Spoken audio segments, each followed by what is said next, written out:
Olá pessoal, vamos à aula de número 8, a parte número 2. Nós vamos estar falando aqui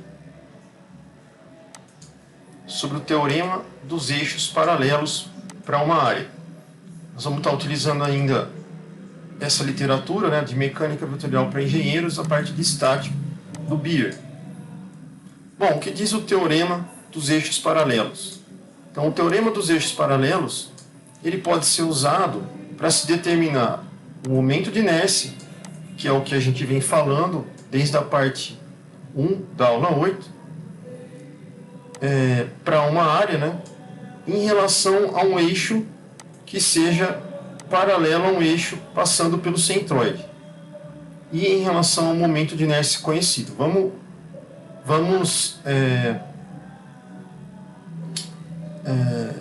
mostrar o que seriam que essa frase está dizendo, né?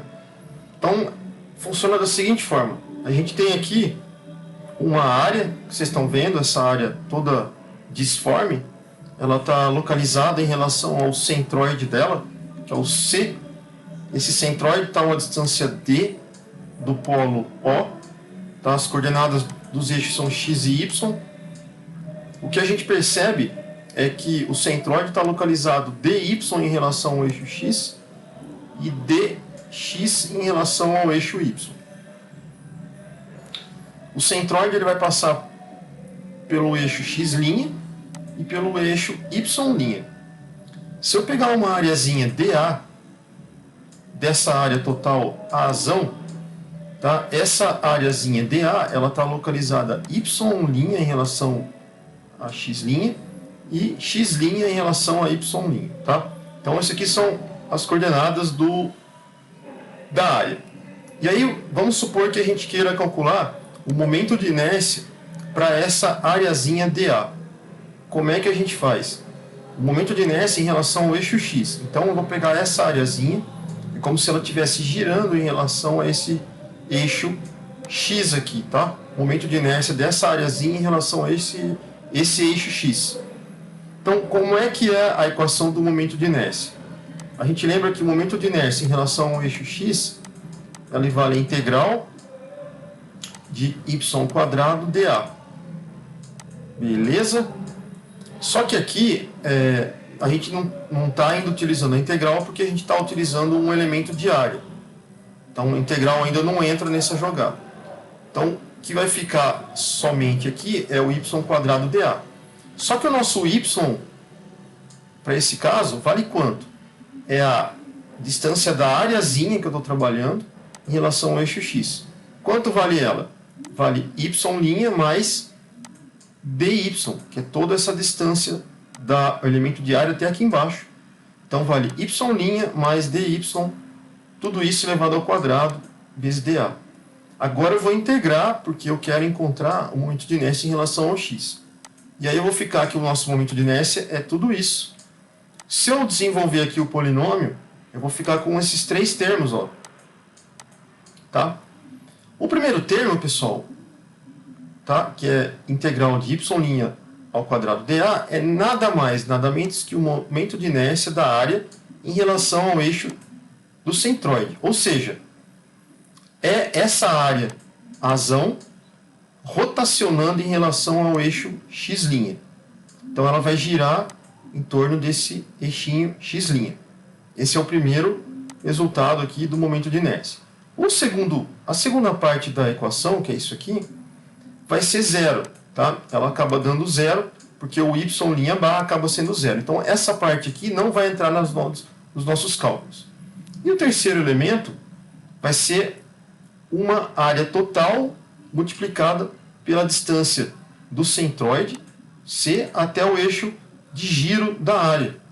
Portanto, nós vamos extrair aqui três equações. Tá? Então, se eu tenho uma área como essa aqui, disforme, que gira em relação ao eixo x, qual que seria o momento dela em relação ao eixo x? Basta você calcular o momento de inércia dessa área girando sobre o próprio eixo dela. Então, ela vai girar em torno do próprio eixo. E você vai somar o quê? Vai somar a área vezes somar o produto da área vezes a distância do centro dela, do centroide no caso, até o eixo de giro, que é o x. Então esse é o momento de inércia dessa área.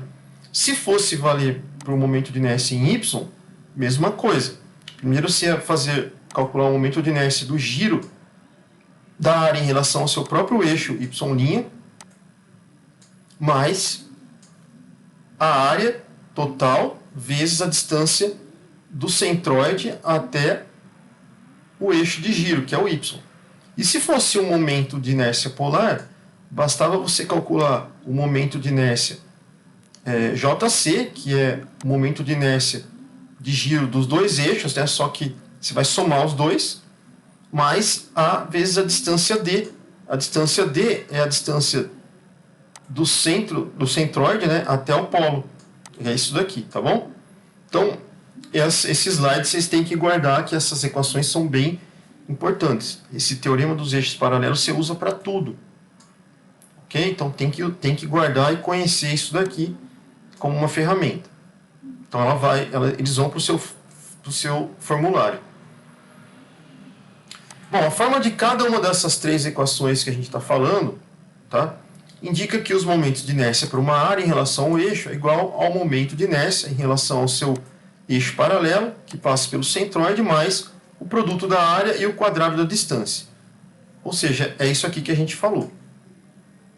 Então, vamos utilizar esse teorema, né, e outras teorias que a gente já falou no exercício número 1. Então, para um retângulo como esse da figura que a gente está vendo, vamos calcular o raio de giração kx em relação à sua base. Então, temos aqui a base. Ó.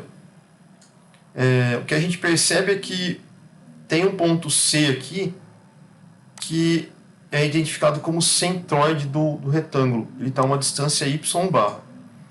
O raio de giração, kx, ele está indicando a distância do elemento de área que ele selecionou para a gente em relação ao eixo da base, que é o eixo x.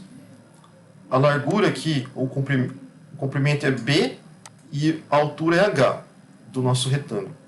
O raio de giração a gente lembra que é kx raiz quadrada de ix sobre a. Nós temos que achar o momento de inércia desse retângulo em relação ao eixo x. Mas nós já fizemos isso lá atrás, né?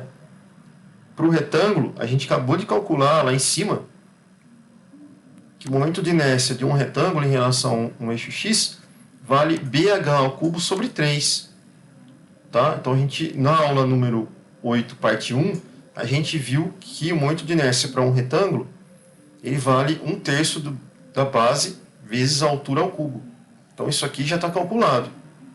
Tá? Se você não lembrar, basta você primeiro encontrar a área, o elemento de areazinha, que é b vezes dy. dy a gente chamou essa alturazinha, né? E aí você vai pegar o momento de inércia em relação a x, vai usar aquela equação, que o momento de inércia em relação a x é y² dA. O dA é isso daqui, você substitui aqui, né? O y² fica aqui. Aí você integra isso e vai chegar nesse resultado. Então, o kx ao quadrado vale o ix sobre a área. A área desse retângulo vale b vezes h. O momento de inércia está aqui. Então, você vai eliminar, dividir o h ao cubo por h, b vai cortar com b, o 3 vai ficar aqui embaixo e h ao quadrado. Beleza? Só que aí você tem que extrair a raiz, né?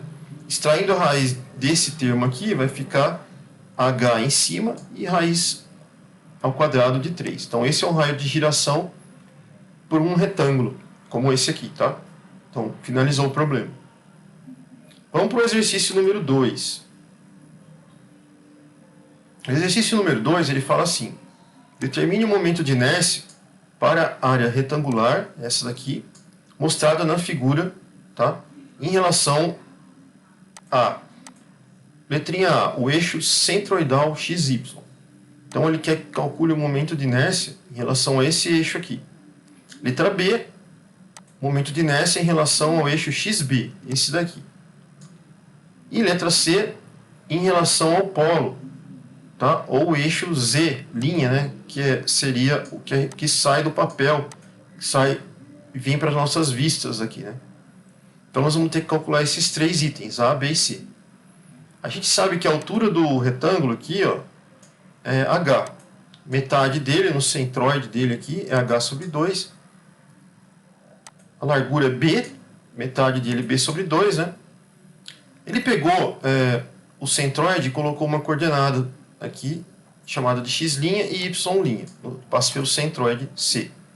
Se eu pegar um elemento de área, né, que ele pegou esse elemento de área dy, e aqui B, e esse elemento de área, a distância dele está a y', né? Lembrando que o elemento de área é muito pequenininho, tá? Então, eu posso medir do eixo x' até a superfície mais externa do elemento de área, que é y'. Essa superfície externa, ela coincide com o próprio centro do elemento de área, porque é uma área muito pequena, tá? Então, essa distância aqui, ó, praticamente é a mesma. Então, por isso que ele pegou a distância de x' até essa borda aqui do elemento de área e chamou de y'. Então, vamos lá. Letra A, o eixo centroidal, x'. Então, o eixo centroidal x' é esse eixo aqui. Então, aqui é necessário integrar a partir de y' igual a menos h sobre 2, que seria aqui, ó, como esse é o eixo do centroide, então o que vier daqui para baixo é tudo negativo. Então, se a gente for integrar, nós vamos ter que considerar que aqui esse ponto é menos h sobre 2. E lá em cima é mais h sobre 2, tá? Agora a gente volta para o elemento de área. O elemento de área que a gente pegou é isso aqui. O que ele vale? Vale a distância da largura aqui, que é b, vezes a altura, que é dy. Então, b dy'. Beleza? Esse é o dA. Como eu quero pegar e integrar em relação ao eixo x', né, que é o próprio eixo do centroide, então nós vamos pegar aquela equação lá atrás, né, para calcular o momento de inércia de uma área. Então, a integral de y ao quadrado dA. Só que aqui ele está calculando em relação ao x'. Então, aqui eu tenho que colocar quem? O y', e não o y, que é daquelas equações lá em cima, né? Porque a variável está mudando. Ok? Continuando. Então, o que eu faço? Eu sei que o dA vale b dy'. Então, o dA aqui eu vou substituir por b dy'. Tá? Que eu tiro daqui do elemento de área. Então, fica tudo em função de y', tá vendo? Acrescento a integral, né, de menos h sobre 2 até h sobre 2. E aí eu vou ficar com uma integral desse tipo aqui. Essa integral é fácil de resolver. Tudo em y', né? Basta você somar 1 aqui em cima. Vai ficar y' ao cubo dividido por 3. Aí você vai substituindo os h's, tá? Tira o b da integral, porque ele é constante. E vai chegar que o momento de inércia desta área em relação ao próprio eixo, que é o x', que está no centroide, é 1 sobre 12 BH ao cubo. Isso aqui, pessoal, vai para a tabelinha que vocês estão criando da tabelinha do seu momento de inércia. A gente tinha o momento de inércia de um retângulo que passa pelo seu eixo inferior, dava BH ao cubo sobre 3. Agora você tem o momento de inércia de um retângulo que passa pelo centroide, que é 1 sobre 12 B ao cubo, H ao cubo, né? E assim a gente vai criando a nossa tabela. Então, esse é o momento de inércia de um retângulo em relação ao eixo que passa pelo seu centroide. Beleza? Uma coisa a observar aqui, que esse valor desse tipo de momento de inércia aparece em todo tipo de problema quando você for trabalhar em resistência dos materiais. E às vezes você está resolvendo exercício e você não lembra do momento de inércia. Então, para você fazer toda essa conta, tal, como já passou um tempo grande, né? Você está fazendo essa matéria nessa matéria de mecânica geral. Aí você vai lá para a resistência dos materiais, você já está mais de 6 meses, 1 ano sem fazer essa matéria, você não vai lembrar como determinar o momento de inércia. Então, o que você faz? Você vai no apêndice dos livros, lá no final, tem os momentos de inércia já pronto em tabela para você. Você pega esses momentos de inércia e volta para o exercício de resistências de materiais que você está fazendo. Tá? Mas se você não lembrar, lembre-se do seguinte, que o momento de inércia em relação a um eixo, né, de um retângulo, é sempre o seguinte, ó, é sempre um lado, que no caso seria o B, vezes o outro lado, H. Então está aqui, BH. Só que sempre um lado vai estar ao cubo, ou é B ou é H.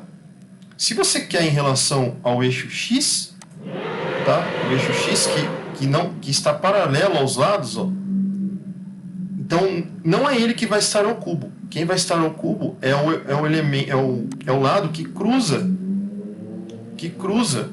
o eixo que você está girando. Se o eixo que está girando aqui é o X, o H que cruza esse eixo, então é ele que vai ficar ao cubo. E dividindo o centro por 12, né? Beleza? Agora a parte B. Eu quero um momento de inércia em relação ao eixo que está passando pela base do retângulo. Nesse caso aqui, ó. Beleza? Então, como que eu faço? Eu vou usar o teorema dos eixos paralelos. Beleza? Então, eu quero o momento de inércia em relação ao eixo XB.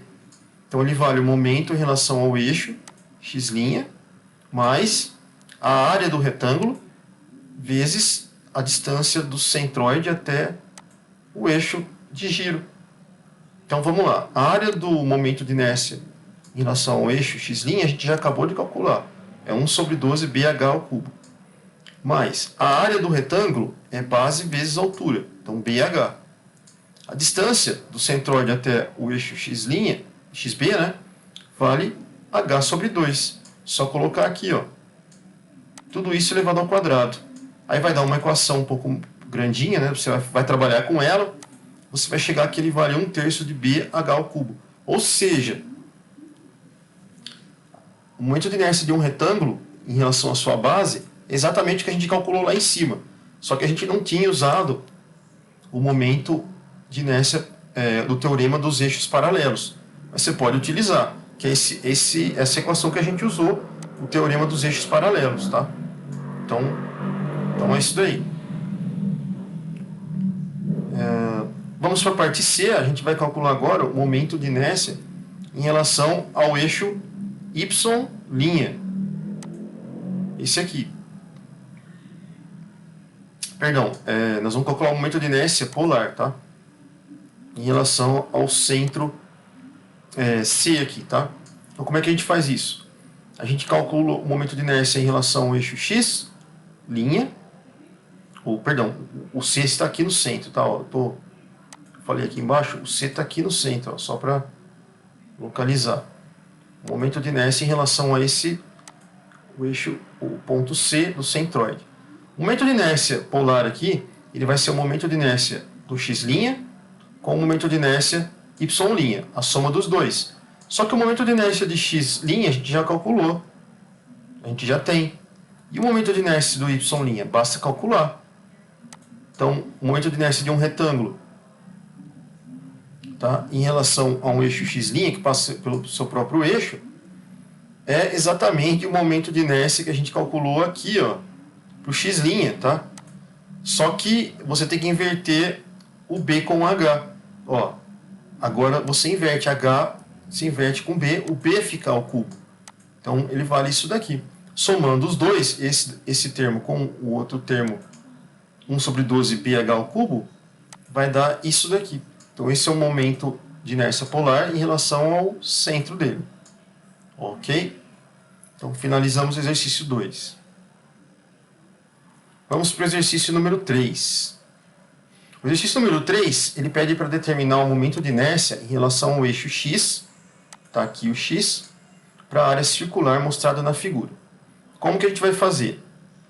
Primeira coisa é observar que isso aqui é uma circunferência e tem uma equação do tipo x² mais y² igual a A², sendo A o raio da circunferência. Eu sei que se eu pegar um elemento de área aqui dessa circunferência, tá? esse elemento de área vai ter uma altura dy e vai ter essa distância aqui, que eu vou chamar de 2x. Ou seja, daqui até a circunferência vai ter uma coordenada x, e daqui para cá uma coordenada menos x. A distância total é 2x. Ok? Então essa é a parte de geometria da nossa figurinha. Qual que é o elemento de área, então, escrevendo ele?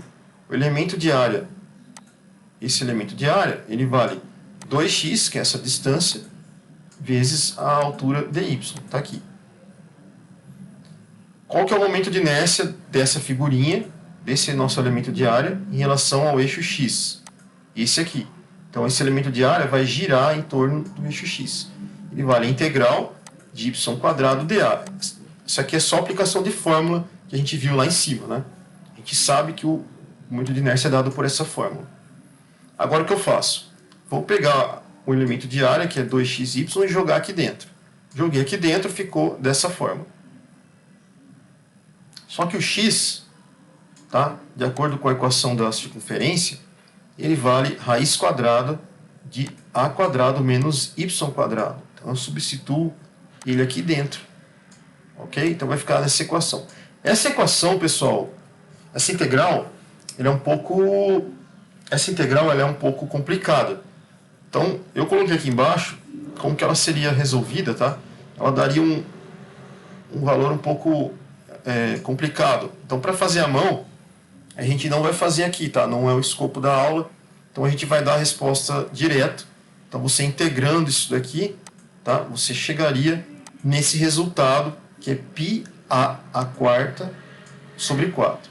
Ou seja, o momento de inércia em relação de uma circunferência em relação ao seu eixo, no caso o eixo x, ele vale π vezes o raio a² dividido por 4. Tá? Como é uma circunferência e ela tem simetria em relação ao eixo y, ela vale a mesma coisa. O momento de inércia em relação ao eixo y vale πa² sobre 4 também. Então, para a sua tabelinha de momentos de inércia, né, do retângulo, agora entra o momento de inércia da circunferência, que é πa² sobre 4. Ok? E aí, eu vou deixar aqui como para que vocês possam verificar depois a solução número 2, que ele faz o momento de inércia em relação ao eixo y, né? E ele chega que o momento de inércia em relação ao eixo y, aqui é o y, vai ser a mesma coisa, tá? Aqui a gente fez para o momento de inércia em relação ao x, e aqui o momento de inércia em relação ao y. Ele tem que dar a mesma coisa. E o exercício 4, que é o último exercício dessa segunda parte, nós vamos agora determinar o momento de inércia de uma área em relação ao eixo x dessa figura. O que muda dessa figura em relação aos outros? Essa figura, ela tem um furo no centro. Até agora a gente calculou o momento de inércia, né, de objetos sólidos, né, sem nenhum tipo de furo. Então aqui eu tenho uma área, um comprimento de 100 milímetros e aqui 150 milímetros. Eu tenho um diâmetro, um raio interno aqui que gera o furo, né, no centro desse retângulo, que é 25 milímetros. Então, como que seria o momento de inércia dessa área em relação ao eixo x com o furo? Como que eu faço para calcular isso? Bom, nós vamos agir da seguinte forma. Você vai pegar e vai calcular o momento de inércia da seguinte forma. Você vai tirar o furo daqui. Você vai imaginar que você tem um retângulo cheio, como esse aqui, não tem furo nenhum. E você vai subtrair o momento de inércia de uma circunferência cheia. Então, você vai calcular o momento de inércia das duas coisas de forma separadamente. O momento de inércia de um retângulo e o momento de inércia de uma circunferência. Aí basta você subtrair o momento de inércia de um retângulo pelo momento de inércia da circunferência, que você vai ter o momento de inércia dessa figura que a gente colocou no problema. Beleza? Então, tudo que você for calcular de momento de inércia para áreas compostas, como essa daqui, tá? São áreas compostas. Você sempre vai fazer isso, vai tentar criar objetos cheios, separá-los e calcular o momento de inércia separado de cada um, para depois subtrair, né? E chegar ao momento de inércia da figura inicial. Então vamos lá. Como é que a gente vai fazer? Então, o momento de inércia em relação ao eixo x, tá? A gente vai usar o teorema do eixo paralelo para calcular primeiro aqui para o círculo. Então, vamos fazer o seguinte, para o círculo, que é esse caso aqui, né? O círculo tem raio de 25 milímetros. Então, usando o teorema dos eixos paralelos, veja, o círculo ele está a uma distância do eixo que é o eixo do momento de inércia, o eixo de giro. Que distância que ele está? 75 milímetros. Beleza? Então, ele vai girar em relação a esse eixo uma certa distância. Então, eu tenho que usar o teorema dos eixos paralelos. O que ele diz, o teorema dos eixos paralelos? Se eu tenho um objeto que está a uma distância de giro do eixo que eu estou calculando o momento de inércia, que no caso é o x, esse momento de inércia é o momento de inércia do objeto em relação ao seu próprio eixo, que no caso aqui o próprio eixo dele é x', né? Mais a área dele vezes a distância dele em relação ao eixo de giro, que é o x. Então, o momento de inércia da circunferência girando em torno do seu próprio eixo vale 1/4 de π r quadrado, né? Que é isso aqui.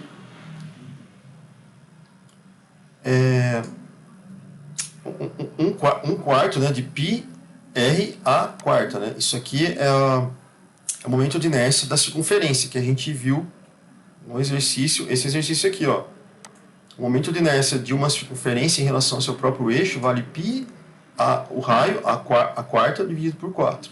Então, por isso que a gente vai colocar esses dados aqui, Então, isso a gente já tem.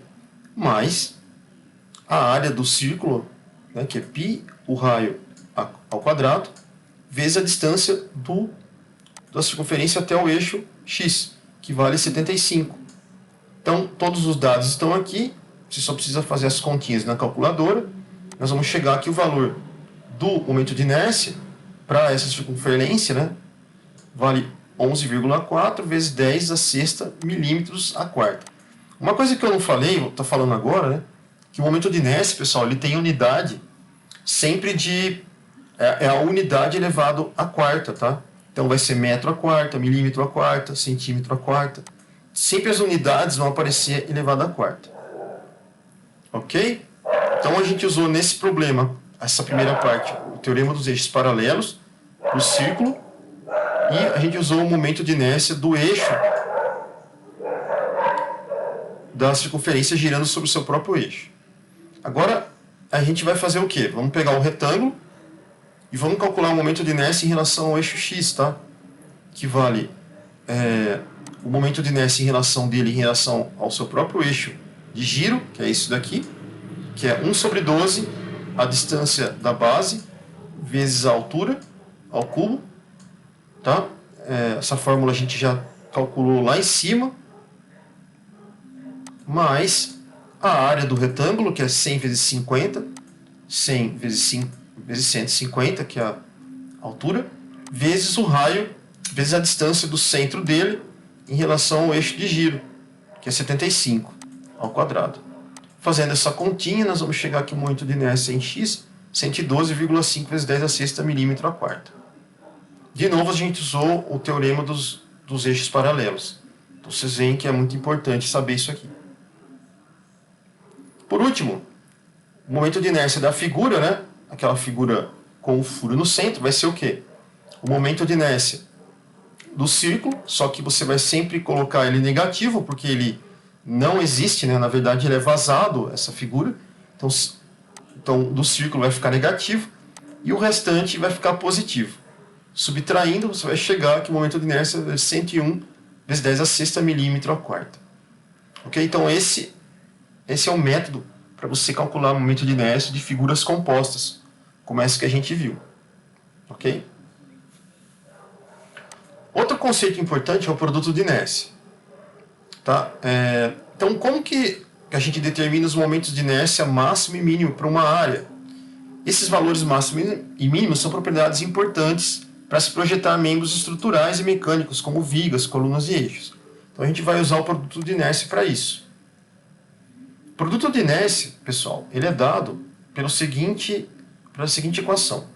Então o momento de inércia, o produto de inércia, que a gente vai chamar de IXY, é igual à integral de x vezes y dA. Ok? E, então, isso é a definição do produto de inércia. O produto de inércia, ele pode ser positivo ou pode ser negativo, ou até zero, tá? Diferentemente do que a gente viu até agora. Por exemplo, o produto de inércia IXY para uma área como essa daqui, que a gente está vendo, vai ser zero, tá? Se o eixo X ou Y for um eixo de simetria para a área. Então, esse caso aqui, pessoal, é o caso de uma asa, de uma seção de uma asa de uma aeronave. Então, aqui é a seção de área da aeronave, o eixo X, nós estamos calculando o produto de inércia em relação a esse eixo. Como ela é simétrica, a parte de cima é um espelho da parte de baixo, o produto de inércia dessa área total é igual a zero. Tá? Então, fiquem espertos com a simetria, tá? Que às vezes você nem precisa calcular nada. Basta você olhar o eixo que você está calculando o produto de inércia, se ele for simétrico, a figura geométrica for simétrica em relação ao eixo, ele já vale zero, tá? Você vai precisar calcular nada, não vai precisar calcular nada. Outra coisa, tá, que é importante é que o sinal do produto de inércia, ele vai depender do quadrante em que a figura está localizada. Então, por exemplo, a gente tem aqui uma área, tá, que tem um produto de inércia que é integral de x, y, dA. Veja que a área ela tem essa configuração. Está aqui no primeiro quadrante. Quando eu passo para o segundo quadrante, o produto de inércia fica negativo. É como se ele funcionasse como um espelho da outra área, né? Quando eu passo para o terceiro quadrante, o produto de inércia volta a ficar positivo, ficando igual ao produto de inércia inicial, o primeiro. Quando eu passo para o quarto quadrante, o produto de inércia volta a ficar negativo. Então, nos quadrantes ímpares, o produto de inércia fica positivo. Nos quadrantes pares, ele fica negativo. Para esse caso aqui, tá? Dessa figura. Então, são exemplos de como que o produto de inércia vai ficar positivo ou negativo, dependendo da geometria. Bom, também existe, assim como no teorema dos eixos paralelos, né, o teorema dos eixos paralelos para produto de inércia. Então, eles são dados pela seguinte equação. O produto de inércia xy é igual ao produto de inércia dos eixos que cruzam o centroide da figura, mais uma área da própria figura, né, vezes as distâncias do centroide em relação a x e y. Ok? Então, isso aqui é válido para o produto de inércia. E a gente finaliza por aqui, pessoal. A próxima aula é a aula número 8, a parte 3, tá? E aí vocês continuam assistindo lá para finalizar essa parte de momento de inércia. Então, até a próxima. Encontro vocês depois. Até mais.